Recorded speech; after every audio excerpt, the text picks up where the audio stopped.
Friends, welcome to study with Kashi. Friends, आज की video में हम क्लास 12 फिजिक्स 2025 बोर्ड एग्जाम के इम्पोर्टेंट टॉपिक को करने वाले हैं, जो कि हमारे बोर्ड एग्जाम में 5 मार्क्स का पूछा जाता है। तो चलिए फ्रेंड्स, हम वीडियो को स्टार्ट करते हैं। देखिए, हम इस वीडियो में चैप्टर 2 स्थिर वैद्युत विभव तथा धारिता के इम्पोर्टेंट टॉपिक समांतर प्लेट संधारित्र की धारिता को करने वाले हैं, जो कि आपके बोर्ड एग्जाम में 5 मार्क्स का पूछा जाता है। तो चलिए फ्रेंड्स, हम वीडियो को स्टार्ट करते हैं। देखिए, पहले हम ये जान लेते हैं कि संधारित्र क्या होता है। तो संधारित्र क्या होता है? संधारित्र किसी भी प्रकार के दो चालकों का युग्म होता है। क्या होता है संधारित्र? किसी भी प्रकार के दो चालकों का युग्म होता है जो एक दूसरे के समीप हो और जिन पर बराबर व विपरीत आवेश हो, तथा जिसकी एक प्लेट क्या होता है? पृथ्वी से जुड़ी होती है। तो संधारित्र क्या होता है? संधारित्र किसी भी प्रकार के दो चालकों का युग्म होता है और जो एक दूसरे के क्या होता है? समीप होते हैं, यानी कि पास पास होते हैं, और जिन पर बराबर और विपरीत आवेश होता है, और जिसकी एक प्लेट क्या होता है? वो पृथ्वी से जुड़ी होती है, वो हमारे संधारित्र कहलाते हैं। चलिए अब हम बात करते हैं समांतर प्लेट संधारित्र की धारिता। तो देख लीजिए फ्रेंड्स, हम यहाँ पर डायग्राम के माध्यम से समझाते हैं। ये देखिए, यहाँ पर हमने क्या लिया? यहाँ पर हमने दो प्लेट ली हैं, जो कि है एक्स और वाई। और देखिए, ये वाई प्लेट क्या है? वाई प्लेट ये हमारी पृथ्वी से जुड़ी हुई है। और देखिए, इन दोनों समांतर प्लेट के बीच की दूरी क्या है? डी। ये हमारी दूरी है। अब देखिए फ्रेंड्स, हम यहाँ पर लिखते हैं, ध्यान से देखिएगा, हम यहाँ पर लिखते हैं माना दो समांतर प्लेट एक्स तथा वाई है। हमने क्या लिखा है? हमने यहाँ पे लिखा है कि माना दो समांतर प्लेट एक्स तथा वाई है। अब दूसरी पर हम लिखते हैं प्रत्येक प्लेट का क्षेत्रफल ए है। देखिए, क्षेत्रफल क्या होता है? हमेशा ए ही होता है। तो हम यहाँ पे लिखते हैं प्रत्येक प्लेट का क्षेत्रफल ए है तथा उनके बीच की दूरी डी है। देखिए, जो जो बात इसमें थी वो हमने लिखी है कि माना दो समांतर प्लेट एक्स और वाई है और प्रत्येक प्लेट का क्षेत्रफल क्या है? ए है, तथा उनके बीच की दूरी क्या है? डी है। और माना प्लेट एक्स को प्लस क्यू आवेश दिया जाता है। आप देख पा रहे होंगे चित्र में कि माना प्लेट एक्स को प्लस क्यू आवेश दिया जाता है। और देखिए, तथा प्रेरण के कारण, किसके कारण? प्रेरण के कारण प्लेट वाई के भीतरी सतह पर माइनस क्यू आवेश उत्पन्न हो जाता है। देखिए, हमने क्या लिखा कि माना प्लेट एक्स को प्लस क्यू आवेश दिया जाता है तथा प्रेरण के कारण प्लेट वाई के भीतरी सतह पर माइनस क्यू आवेश उत्पन्न हो जाता है। अब हम लिखते हैं चूंकि प्लेट वाई पृथ्वी से जुड़ी है। देखिए, आप देख पा रहे होंगे चित्र के माध्यम से, क्योंकि हमारी जो प्लेट है वाई वो क्या हो रही है? पृथ्वी से जुड़ी हुई है। तो इसलिए इसके बाह्य तल का आवेश प्लस क्यू आवेश पृथ्वी से आने वाले इलेक्ट्रॉनों द्वारा निरावेशित हो जाता है, यानी कि नेग्लेक्ट हो जाता है। इसलिए यहाँ पर क्या होता है? इसलिए यहाँ पर प्लेट एक्स और वाई पर बराबर और विपरीत प्रकार के आवेश होते हैं। तो देखिए, हमने यहाँ पे लिखा कि चूंकि प्लेट वाई पृथ्वी से जुड़ी है, जो हमारी प्लेट वाई है वो हमारी पृथ्वी से जुड़ी है, इसलिए इसके बाह्य तल का प्लस क्यू आवेश पृथ्वी से आने वाले इलेक्ट्रॉनों द्वारा क्या हो जाता है? निरावेशित हो जाता है। इस प्रकार प्लेटों एक्स तथा वाई पर बराबर तथा विपरीत प्रकार के आवेश होंगे। तो देखिए फ्रेंड्स, हमने इस चित्र के माध्यम से समझाया कि हमने क्या लिया था। यहाँ पे दो समांतर प्लेट ली थी एक्स और वाई, और प्रत्येक प्लेट का क्षेत्रफल कितना होता है? ए होता है, और इनके बीच की दूरी कितनी है? डी है। अब दूसरा हमने क्या किया था? हमने लिखा है कि माना प्लेट एक्स को प्लस क्यू आवेश दिया जाता है और प्रेरण के कारण हमने क्या किया?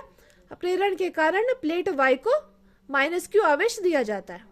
अब देखिए, चूंकि प्लेट क्या है? प्लेट वाई पृथ्वी से जुड़ी हुई है, इसलिए इसके बाह्य तल का प्लस क्यू क्या हो जाता है? निरावेशित हो जाता है। प्लस क्यू आवेश पृथ्वी से आने वाले इलेक्ट्रॉनों द्वारा क्या हो जाता है? निरावेशित हो जाता है। तो इस प्रकार प्लेटों एक्स तथा वाई पर बराबर और विपरीत प्रकार के आवेश होंगे, यानी कि प्लस क्यू और माइनस क्यू आवेश होंगे, क्योंकि लिखा है ना बराबर और विपरीत। चलिए अब हम लिखते हैं, हम पहले लिखेंगे समांतर प्लेट। देखिए, हम यहाँ पर लिखते हैं समांतर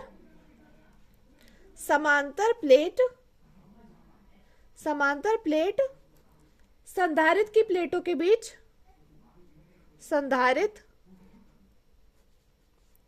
की प्लेटों के बीच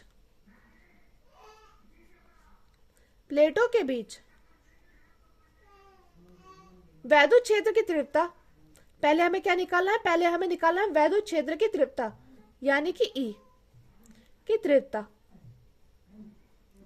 तो देखिए, ई बराबर क्या होता है हमारा? ई बराबर होता है हमारा सिग्मा अपॉन एप्सिलॉन नॉट। देखिए सबसे पहले हमें क्या काम करना है, सबसे पहले हमें समांतर प्लेट संधारित्र की प्लेटों के बीच वैद्युत क्षेत्र की तीव्रता यानी कि ई निकालना है। तो ये होता है हमारा सिग्मा अपॉन एप्सिलॉन नॉट। अब देखिए दूसरा हमें क्या करना है, दूसरा हम लिखेंगे प्रत्येक प्लेट पर आवेश का पृष्ठ घनत्व।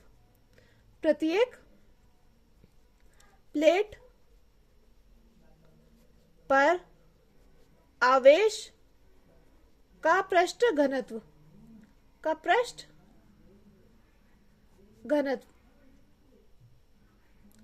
देखिए हमने ये लिखा। अब देखिए पृष्ठ घनत्व को किससे डिनोट करते हैं हम, सिग्मा से। तो यहां पर हम करेंगे सिग्मा बराबर Q अपॉन A। देखिए सबसे पहले हमने क्या किया, सबसे पहले हमने समांतर प्लेट्स संधारित्र की प्लेटों के बीच वैद्युत क्षेत्र की तीव्रता यानी कि ई निकाला, जो कि है सिग्मा अपॉन एप्सिलॉन नॉट। अब दूसरा हमने क्या किया, प्रत्येक प्लेट पर आवेश का पृष्ठ घनत्व जो कि सिग्मा है, ये किसके बराबर होता है, Q अपॉन A के, यानी कि आवेश अपॉन क्षेत्रफल के। अब देखिए हम क्या करेंगे, हम सिग्मा का मान क्या कर देंगे, हमारी समीकरण 1 में रख देंगे, इसको हम मान लेंगे अपनी समीकरण 1। तो हमने यहाँ पे करा E बराबर, अब देखिए इसका मान था Q upon A epsilon not. तो यहाँ पे हमारा E का मान क्या आ गया, Q by A epsilon naught. अब तीसरा हम क्या करेंगे, तीसरा हम करेंगे, हम यहाँ पर लिखते हैं यदि प्लेटों के बीच की दूरी, यदि प्लेटों के बीच की दूरी d हो,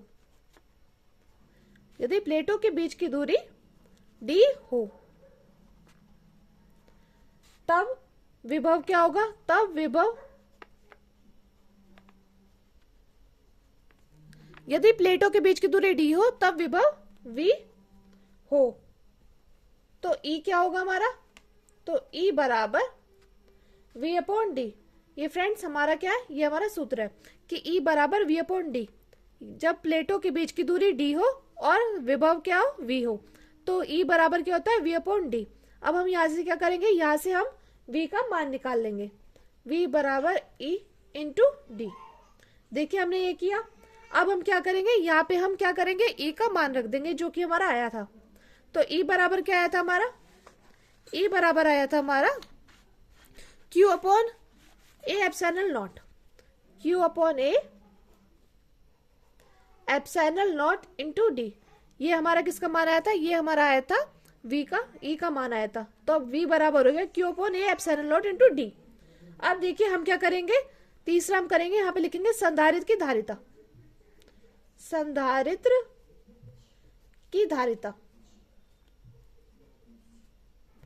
संधारित्र की धारिता। हम जानते हैं कि धारिता को हम किससे नोट करते हैं, C से।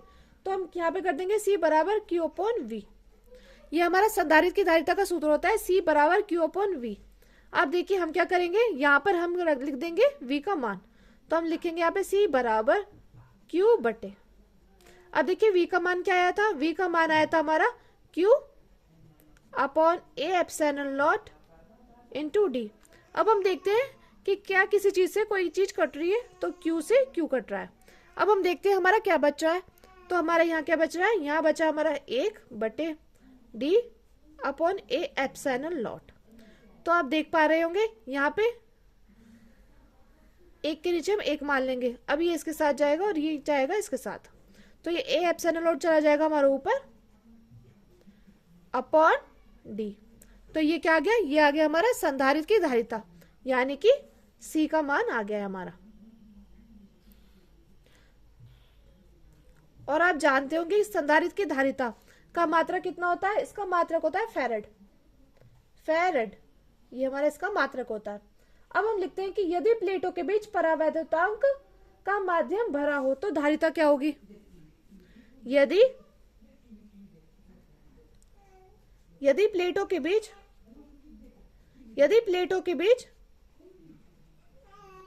परावैद्युतांक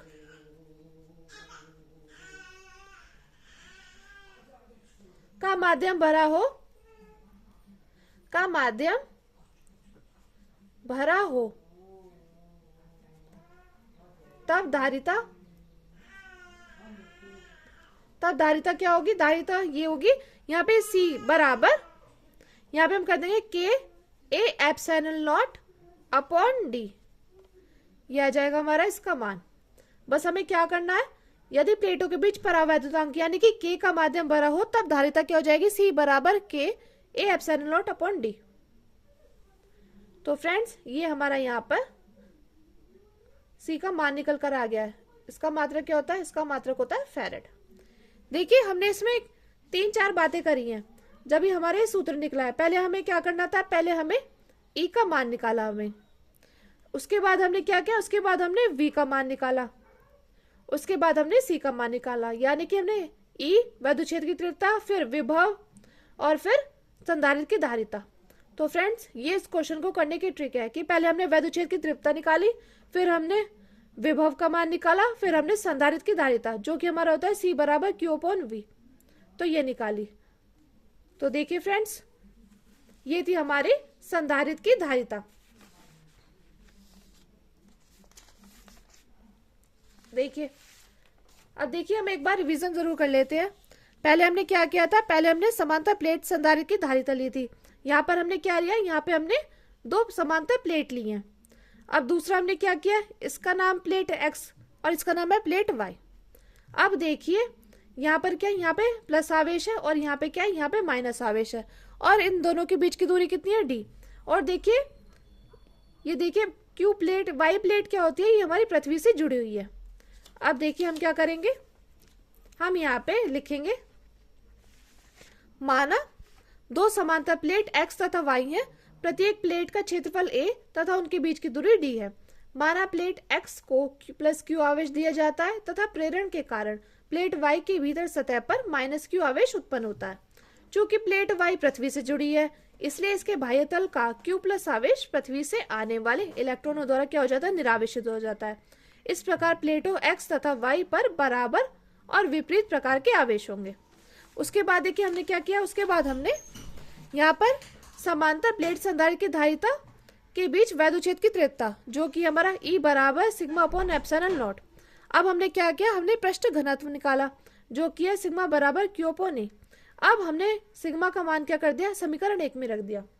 उसके बाद हमने क्या किया, उसके बाद हमने लिखा है यदि प्लेटों के बीच की दूरी डी हो तब विभव क्या होगा, तो ई बराबर वी अपॉन डी, ये हमारा सूत्र है। तो यहाँ से हमने क्या निकाला, यहाँ से हमने विभव निकाला वी बराबर ई इंटू डी। अब देखिए ई हमने यहाँ पे ई का मान लिख दिया जो कि Q upon A epsilon not into D.